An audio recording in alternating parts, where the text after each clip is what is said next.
Hi,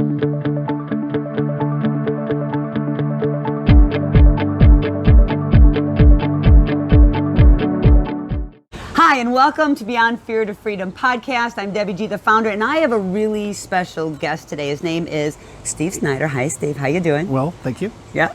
So you may ask, why is Steve on? Let me tell you why. So Steve and I go back probably 15 years. I think we decided it was 15 years the other day, doing prison ministry. And I met, I heard about Steve. I didn't meet Steve right away. I heard about Steve. And he did a gig on San Pedro for many years called the Crown of Glory. And a lot of the gals that I used to work with were from that San Pedro yard, and they loved Jen and Steve Snyder. So the opportunity came where I got to meet Jen and Steve, and just captivated by their deep love for Jesus and for the incarcerated community. And so we are people who are knit at the heart because of the call of Jesus. And so we're going to be talking about a very touchy subject, and it is shame. And I know Steve's story as much as he shared with me, and so I've asked him if he wouldn't mind talking about the shame that he has felt as a child due to certain circumstances in his life. And because the truth of the matter is, we have so many parents who have been incarcerated or have been in transitional housing, and their children are like either in the system or left with parents, and they struggle, and often their struggle is silent. And we want to go ahead and give a voice to that inner child right now. So Steve, I'm going to really just kind of open it up to you and say, would you mind sharing the first time you felt that kind of I'm not like everybody else type of feeling? Well, when my father went to prison for armed robbery, my mother had a nervous breakdown, went to a mental institution. So we were bounced around to several relatives, and finally my aunt, my mom's sister, got custody of us.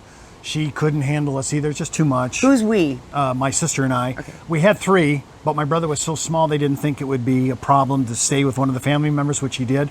But my sister and I, they wanted us to grow up Catholic and not live with our Protestant grandparents. Oh, so that was a whole nother issue. So she decided that the orphanage was the best place to be us, even though I had 11 aunts and uncles and 4 aunts. Oh, wow. So we went there, and my first couple months, of course, were just completely shock and awe. But I settled in, and order, chronology, scheduling, an appointment, I just became part of the process. I bonded with the institution. It made me the career I had throughout the entire financial services. I mean, all those things I learned as a child influenced me hugely. Yeah, I can vouch for that even today, because that is the way he is today. I don't even break hygienic protocol. I mean, brush your teeth last. No, can't do it. But they went to take us to visit my mom. I hadn't seen her in a little while. And they thought this would be good for her. Where was Mom? My mom was at Galesburg Mental Institution. We were at St. Vincent's Orphanage in Freeport, Illinois. Okay. And I'm pretty sure it was all for her. We were told at the last second, you're going to go see your mom. Now, I can't speak for my sister, so I won't. I'll just speak for myself. I just have faint memory of what's going on here, so I didn't know. How old were you? I was probably, when we went there, maybe 8, 9, somewhere in there. And so we drove there. One of the, not my personal matron nun, but one of the nuns drove us there. And they rolled us into what my memory is a rather large lobby. And they rolled my mom out, no hair, no makeup. Looks like she had marks on her hair. I heard later on that they were doing electrodes and stuff like that. And my sister, my mom was completely grasping for us, trying to pull us towards her. Oh, my sister, if I remember correctly, she went first and I went second, and it was a horrible experience. And I just want to get out of there like you cannot believe it. So the moment they said maybe it's too much now, for my mom, they need to take her back, I was so happy. But here's where the first inclination that I'm not normal. I already knew I'm not normal because I'm not living with my parents. I'm not seeing my relatives. Nobody visits us the entire time we're there. Oh my goodness. I just don't understand it. So we get home and my best friend says, "Where were you?" I said, "I went to go see my mom." "Your mom?" I was like, "Steve, nobody has a mom in this place. Everybody, all my friends are orphans. They don't know who their mother or father was." Interesting. And I have a parent. I have 2 parents. One, my dad's in prison. My mom's in a mental institution. And people are like, What? Why are you not living with them? Oh, you have pet relatives that you know. Why aren't you? I didn't know. Wow. So I felt here, it's like almost reverse shame. I'm now, am I not going to fit in? I've been fitting in here for a long time now. Now I'm not going to fit in? So that was bothersome. Okay. And then it came to the place, I got a 3-day warning that my parents are coming to get me. I was 10 years old. I have chores to do. I got school. I have a routine. And she sat me down in the chair, which was the judgment. Either you're going to be she's going to applaud you for some great deed you did, or you are going to get judgment like you've never seen. So when she told me to come by the chair, I had no idea. I'm thinking, what did I do? We're talking the nun, right? Yeah, the nun. Okay. So I finally sat in her lap, and she calls everybody by their last name. If they call you by your first name, you are in serious problem. You have a serious problem. God. So she says to me, Schneider, she's 26 years old, a nun taking care of 144 boys. She says, Schneider, your parents are coming to get you. And she was sad. I could tell she was sad. And my parents, I said, and so you'll be with your family again and so forth. It was the longest 3 days of my life. I went to my chores. I went to go to mass. I went to go to school. During the 1 hour of free time that we all had on the common area, I was completely sweating bullets. I didn't know what to do. How's it going to be? Nobody's talked to me. Nobody sent me a card, not on my birthday, not on Christmas. Wow. Nothing, no communication. And I'm like, and now, my life has settled. I'm happy to stay there. I cannot say the same for my sister. She had a very bad time there, and it wasn't good for her. I'm so sorry for her. But I had a pretty good time. It was security. Yes. Huge security for me. Children need that. All right. So when he came to get us, it was emotional. And I didn't know how to do it. And I'm sitting there with the nun who's been taking care of me all this time, and I do not want to leave her side. Finally, my dad puts me in the front seat, my mom, my sister, and my baby brother who stayed with relatives during this time. And my dad turns to me and he says, Steve, won't it be great to have a family again together? And I turned to him. I don't know how this came out of my mouth. I don't remember thinking this, but I said, I'm going to get you back for everything you've done to me. Oh, wow. And I just went silent for almost 2 years. Nothing, no communication. I didn't want to talk to you. And when I went to secular grade school now. I'm going fifth and sixth grade. I'm used to no language, no swearing, no playboys, no girls. We're always segregated. It's a whole new. It's revolutionary, and right at the same time that revolution has happened in my life, our Catholic faith is completely being changed. We were pre-Vatican II children. Right? Yeah. They just changed the rules of 1,000 years in Vatican II. Everything was revolution. So it's just not my family, it was our Catholic faith. And then talk about an upheaval in your life. And then it didn't get better because the 60s just became the great harbinger of everything that's going to go wrong in my life. It was introduced during that time. Whether it's dope, alcoholism, free love movement, everything. So your dad and your mom come at the same time to pick you and your family up, right? And so now you're living at home. Right. And we're talking about, how you felt that shame in that whole thing. I was doing okay in my local neighborhood, but when I got to high school, people started chiding me for being a son of an ex-con. It was now, the label. Today, that's not as bad. I perceive. But back then, I knew nobody whose dad did time in jail or prison. Wow. And it's hard to think, wow, am I the only guy? And the only people that left me alone, you'll appreciate this, come from Chicago, were the greasers. Oh, because gotta love them. Because people probably did have relatives in it, but I didn't know anybody. So it was really hard to have. And if it wasn't for my discovery of theater, and I was musical, I didn't know any of this, right? I kind of discovered it.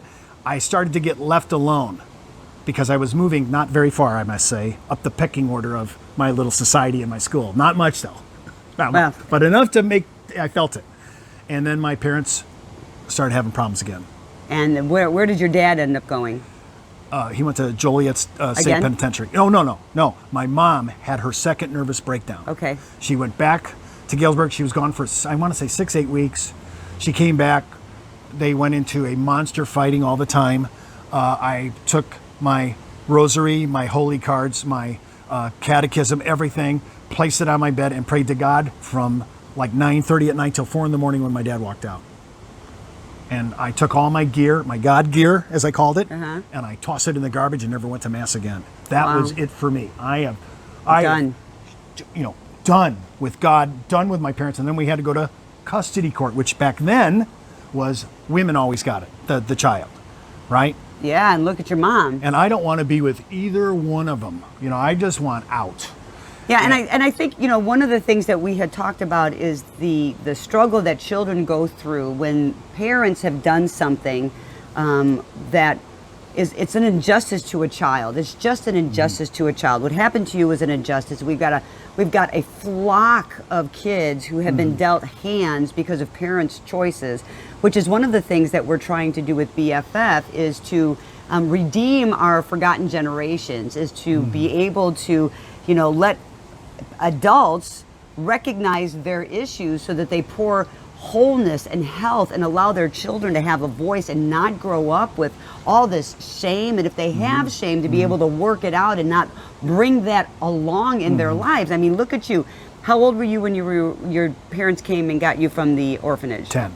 10. And then you go to high school and you think things are normal, and then all of a sudden, because of your father's behavior and Right. choices, even in high school, it's following you, this label, a son of an ex-con. Right. And for you to be able to go into the Perryville prison and say to these ladies with absolute knowledge, because you've been there, that the great injustice that is done to children because of parents' choices, because us both coming from working in the prison, the women that I've worked with, they have done a good job on them working on themselves. Their goal here now is to lead healthier lives without really thinking about what you've just done to your children. Your job was to raise them to grow up to be healthy adults. You've been MIA, and they've had to fend for themselves. Like, where's your mom? Where's your dad? Why aren't you over here? How come she... And these kids are like, some of them have been lied to. Well, my mom's at the doctor's. She's not, whatever that is. But for adults to recognize the harm that have been inflicted on their children, you had to go through that. You're a man who can speak to that. You can speak because you've lived it and you have survived it and you have taught against it. You have turned what was meant for harm, and you have allowed the Lord to turn that for good. And women, these people, and the men too, they listen to your story because you've been there and you've done that. Now, you came to find out that your dad was released. You were just sharing this, and I want you to go ahead and share he was that. released earlier than what I assumed or was told. Now, how did that make you feel? I was 50, whatever it was, when that little revelation hit, and I have to say, it angered. I thought, you think things are taken care of. I'm a Christian. I've been in there, and I think the wounds are already healed and all this, and that just opened up everything. So what happened? Basically, now I know now, they could not have taken me when he got out. He was in no condition to be a parent. I see that now. But I didn't see it at the time I was on the radio doing this show, and so I was like, do I just one more kick in the teeth? I need another hole in my head, like I just can't believe this. So that's because your dad was released, and you thought for a certain amount of time that he was out for like a certain amount of time. Right. But then he calls you up, and he says to you, "Oh, I really got released." Yeah, he heard a show, and I was just remarking about my testimony, and he said, "I just wanted to let you know, I was supposed to be 5, but I got out earlier." And well, what do you mean you got out earlier? Here it goes. And I was like, what? I was in shock. So that was hard for me to overcome, because I thought it was just another lie, another push aside. And when I was 15, my parents split up. They both almost, not quite right away, but pretty close, found new people in their lives. I never have spoken back to my mom. I lost control many times because things weren't happening in my house, and I don't want to go into the whole story because it's too long, but basically the police came and got me. How's that? Because a lot of us know what that is like. I had a little rebellion there, and they let me stay with my dad for a little while, but that didn't work out. I'm with my dad, whose wife is 5 years older than I am. Yeah, it's tough. It's just bad all around. He's 18 years older than me. She's 5 years older than me. And we're all living in terrible sin. It's just a bad scene. So I wanted to graduate, even though I hated school. And I took a correspondence course. It was the only way I was going to graduate with my class. So I took the course, right? Because everything I learned, I just kind of canned my religion, canned my academics. I was just Done. I want to say this on behalf of my counselors. They tried so hard to help me, but I want you to know my problems were so deep that no secular psychobabble is going to be able to answer it. And I knew right away. I knew he was trying to help me, but I just told him. As a teenager, it's I knew amazing it. what we know. I knew it, but you just know. You know, It can't and help then me. so when your dad, you finally found out that your dad was actually released, that deep sense of abandonment Again. and not worthy, Yes. you know, looking for your father to love you, that just is all like, nope, not happening again. Right, And again, you know, right. we had just got done on a topic of rebellion and peace. And, you know, this caused you to have some unrest in your spirit because, well, you were lied to all this time. And yet here you are back centered because you have found the peace Right. of Jesus. Yeah, and you know, it's when I talk about these things, you know, I don't want to relive them again. Yeah. Right? When you're talking about it, Yeah. and it's tough when people hear me speak. I have a vicarious way of getting back into the way it was, the feelings, the emotions, Yes. the language that it takes to express that. Yeah. But the real, I would say, when they started brand new families, and we were not part of it. Nothing. We were set Oh, aside. It was like so I'm like, by the time people tell me cut your hair, because you know this is, you know, I'm trying to be heavy metal. The Beatles came, you know, it changed my life. I'm a musician now. I'm wearing long hair. I'm emaciated, 160 pounds. You know, the drug look. You know, and Looking good. you know, and just trying to. And my parents and people would try to chide me about my hair, and they have nothing to say to me. You called me not once at St. Vincent's. You didn't send me a card. They couldn't touch me. They had no moral authority. Right. Did you get that? No moral authority to speak anything into my life. Absolutely. So I just got out of school, and here was the kicker. I couldn't believe this. My dad always said, if the band isn't going, if you don't want to go to school, you can always join the Marine Corps. So my friends, the band wasn't going anywhere. We were at a flop house in Milwaukee at the YMCA, and I said, there was guys down there recruiting for all 4 branches. I walked down there after breakfast, and I said, I just stood in the line. Now, I didn't even think about it, didn't call my dad, get his counsel. I just stood in the line. They took us in, and they were doing physicals at that place instead of wasting money to send you to Parris Island, because we were on this side of the country, east of the Mississippi. Right. And I just never forget it. It was the shock of my life. The physician puts me over on a side, and he says, I'll be with you guys in a second. And here's my first thought. I wonder if the dope showed up in my bloodstream. You know, I'm thinking, you know, kind of didn't really think that through, did I? But no, it wasn't. I had something else wrong with my eyes that I had never known until that moment. Wow. And here I am calling up my dad, come and get me. And all the way when I'm waiting for him to come and get me, here's the thing. I am the ultimate loser. I can't even get into the Marine Corps during Vietnam. Wow. Oh, man. You want to know the definition of a loser? That's it.